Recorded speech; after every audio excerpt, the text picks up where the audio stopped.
Good morning students, welcome to my next video. Today we are going to discuss our new point of chapter number 12 friction. ठीक है, chapter number 12 का जो friction में का जो new point था उसके बारे में हम डिस्कस करेंगे. कौन सा पॉइंट चलो था स्टूडेंट्स हमारा? ओके, ये पॉइंट चलो था हमारा. Okay, factors affecting the frictions, यानी ऐसे कौन कौन से फैक्टर्स होते हैं जो फ्रिक्शंस के ऊपर अपोज करते हैं या यस. तो यहाँ पे इस एक्सपेरिमेंट में आपको स्टूडेंट्स क्या करना है, आपको इस तरह से एक ब्रिक लेनी है कि और ब्रिक को एक सिंपल सा ऐसा स्ट्रिंग, एक सिंपल सा ऐसा धागा बांधना है. ठीक है, आप कोई भी किसी भी धागे का आप इस्तेमाल कर सकते हो, लेकिन वो धागा कम से कम इतना पक्का होना चाहिए ताकि जो ब्रिक्स है, ब्रिक्स के वजन से ये टूट ना सके. ठीक है, और उसके आपको इस एक्टिविटी में क्या करना है स्टूडेंट्स, आपको ये जो ब्रिक है इसको इस तरह से बांधना है. और बांधने के बाद ये जो स्प्रिंग बैलेंस है, इसको क्या कहते हैं, इसको स्प्रिंग बैलेंस कहते हैं. इस स्प्रिंग बैलेंस का यूज करके आपको इस ब्रिक्स को उठाना है. और ठीक है, आपको कितना इस ब्रिक्स को उठाना है, जो जब तक ये ब्रिक्स हिलती नहीं है. ठीक है, ये थोड़ी सी अगर हिल गई तो आपको रुकना है. ठीक है, जैसे ये ब्रिक थोड़ी, जब तक ये ब्रिक्स हिलती नहीं तब तक आपको क्या करना है, रुकना है. जैसे ये ब्रिक्स हिले उसके बाद आपको क्या करना है, ये जो स्प्रिंग बैलेंस के ऊपर एक छोटा सा ऐसा इस तरह से क्या होता है, एक ऐसा दिखाई वाला एक नॉब होता है. जैसे ये नॉब थोड़ा सा समझो इसने 1 किलो या समझो आधा किलो या थोड़ा सा भी जितना वजन दिखाया ना, और जैसे ही ब्रिक्स हिल गई वैसा आपको क्या करना है, रुकना है. ठीक है, और उसके बाद ये फिर कितना भी नीचे आए, मीन्स ये आधा किलो का वजन दिखाए या 1 किलो का वजन दिखाए, वो क्या होगा, वो होगा इस ब्रिक्स का फोर्स ऑफ फ्रिक्शन. ओके, आ गया स्टूडेंट्स आपको समझ में? जैसे ही वो हिले तभी आपको क्या करना है, रुकना है. आपको उसको उठाना नहीं, उस ब्रिक्स को पूरा. ठीक है, थोड़ा सा हिलने तक आपको क्या करना है, इसका वेट लेने का है. फिर वो आधा किलो हो या 1 kg हो, वो क्या होगा, इस ब्रिक्स का फोर्स ऑफ फ्रिक्शन होगा. ये इस एक्टिविटी में है स्टूडेंट्स आपको अभी. और इस एक्टिविटी में आपको क्या है, आपको ये जो ब्रिक्स है ना, इस ब्रिक्स को एक पॉलीथीन के बैग के अंदर रखना है. ठीक है, कौन से बैग के, यानी पहले एक पॉलीथीन लो, पॉलीथीन के बैग के अंदर ये ब्रिक्स डालो, और फिर जो पॉलीथीन का वो जो ये होता है, ठीक है, पॉलीथीन का जो भी पार्ट है उसको क्या करो, प्रॉपरली ये जो स्ट्रिंग है उस स्ट्रिंग से उसको बांध दो पॉलीथीन के बैग को. और उसके बाद आपको क्या करना है, इस स्प्रिंग बैलेंस का यूज करके उस पॉलीथीन के बैग को उठा के देखना है. ठीक है, आप क्या ऑब्जर्व करोगे कि पहले जितना वेट आया था, समझो पहले समझो 750 ग्राम, ठीक है, या समझो 500 ग्राम वेट आया होगा इसका, इस ब्रिक्स के फोर्स ऑफ फ्रिक्शंस का, तो अभी इसका वेट थोड़ा सा कम हो जाएगा. ठीक है, सो आ सकता है अगर आप पॉलीथीन बैग्स के अंदर इस ब्रिक्स को रख के उसका अगर मेजरमेंट करोगे स्प्रिंग बैलेंस का यूज करके तो. Okay student, you understand now? तो इसका मतलब क्या है, ऐसा क्यों हुआ कि जैसे आपने पॉलीथीन बैग के अंदर इस ब्रिक्स को रख के उसका मेजरमेंट लिया, तो मेजरमेंट क्यों कम हो गया, उसके पीछे का रीजन ये है कि पॉलीथीन जो बैग होती है ना, वो उसमें फोर्स ऑफ फ्रिक्शंस बहुत ही कम होता है. ठीक है, वो कैसी होती, बहुत ही वो ऐसे जिसे हम चोपड़ी कहते हैं ना, एकदम से ऐसे बहुत ज्यादा प्लेन होती है वो, तो इसकी वजह से फोर्स ऑफ फ्रिक्शन जो होता है वो क्या होता है स्टूडेंट्स, कम हो जाता है. Okay, you understand students what I said? Okay, now अभी ये यहाँ पे नेक्स्ट और क्या पूछा गया है, repeat this activity by wrapping a piece of jute bag around bricks. अब नेक्स्ट एक्टिविटी में आपको क्या करना है स्टूडेंट्स, आपको ये जो ब्रिक्स है उसको अभी जूट के बैग्स के अंदर रखनी है, और उसके बाद आपको इस स्प्रिंग बैलेंस का यूज करके उस जूट के बैग का क्या करना है स्टूडेंट्स, मेजरमेंट लेना है. ओके, आपको क्या दिखेगा कि जो मेजरमेंट है इस ब्रिक्स का वो कैसा हो गया है, बढ़ गया है, यानी फोर्स ऑफ फ्रिक्शंस बढ़ गया है जूट की बैग के अंदर. ओके, फोर्स ऑफ फ्रिक्शंस यानी कि यहाँ पे वेट नहीं है, यहाँ पे वो फोर्स ऑफ फ्रिक्शंस और वेट ये दोनों डिफरेंट पॉइंट है.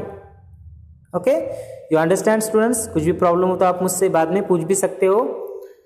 ओके, आपने व्हाट डू यू ऑब्जर्व, यानी जब आप जूट के बैग के अंदर इस ब्रिक्स को रखोगे तब आपने क्या ऑब्जर्व किया कि उसका जो वेट है वो पहले से ज्यादा बढ़ गया है. इसका जो फोर्स ऑफ फ्रिक्शन है वेट का, इस ब्रिक्स का, ये पहले से ज्यादा बढ़ गया है. Okay students, you understand? Now next point, spring balance. Spring balance is a device used for measuring the force acting on an object. ये स्प्रिंग बैलेंस का क्या काम है? इसका काम है वेट को मेजर करना। यहाँ पे क्या होता है, वेट को टांगा जाता है, उसके बाद ये जो कांटा है ना, ये दिख रहा होगा ना आपको, ये कांटा ऐसा नीचे नीचे आता है। इसका मतलब क्या है, जितना ये नीचे आएगा उतना उस जो चीज आपने यहाँ पे बांधी है उसका वेट उतना ही ज्यादा होगा। Okay, it consists of a coiled spring which gets stretched when a force is applied to it. Stretching of the spring is measured by a pointer moving on the graduated scale. ठीक है, जैसे ही ये कोई इसके ऊपर wait apply होता है उस तरह से क्या होता है students, 1 minute I will show you. देखो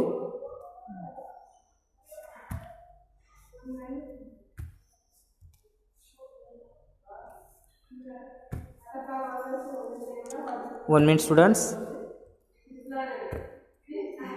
देखो क्या होता है यहाँ पे, ये आपको दिख रहा है ना, ये इसके अंदर ये इस तरह से ऐसे क्या होती है, स्प्रिंग होती है। ठीक है, इस बैलेंस के अंदर, ठीक है, स्प्रिंग बैलेंस के अंदर।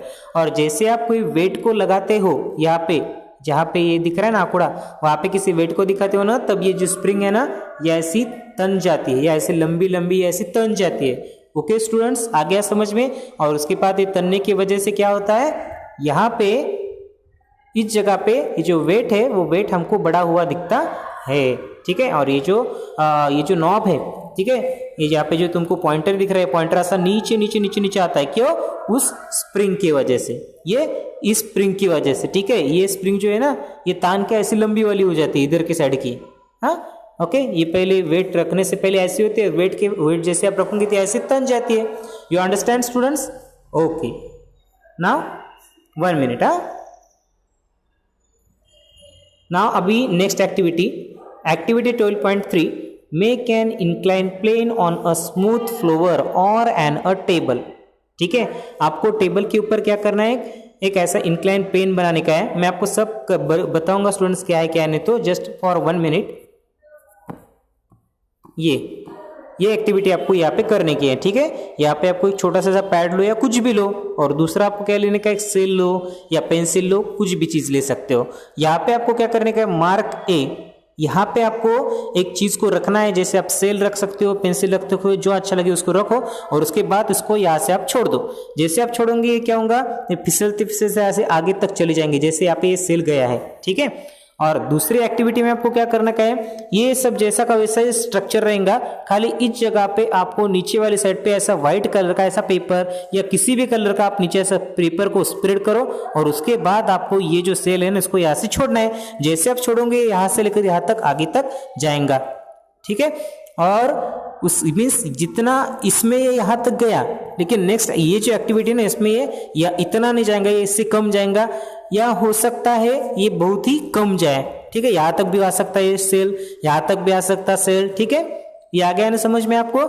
इसका अर्थ ये होता है कि अगर नीचे वाला सरफेस प्लेन रहा, ठीक है, जिसके ऊपर कोई चीज मूव हो रही है इस सेल की तरह, अगर सेल इसके ऊपर मूव हो रहा है तो इसका मतलब ये सरफेस है। ठीक है, सरफेस अगर बहुत स्मूथ रहा तो फोर्स ऑफ फ्रिक्शन बहुत कम लगता है, और वो जो ऑब्जेक्ट है वो क्या होता है, बहुत ही आगे तक जाता है। अगर फोर्स ऑफ फ्रिक्शंस बहुत ज्यादा होता है, जैसे यहाँ पे फोर्स ऑफ फ्रिक्शन उतना ज्यादा नहीं है, अगर इसकी जगह पे आप कारपेट का इस्तेमाल करोगे ना तो ये जो सेल है बहुत जल्दी रुक जाएगा।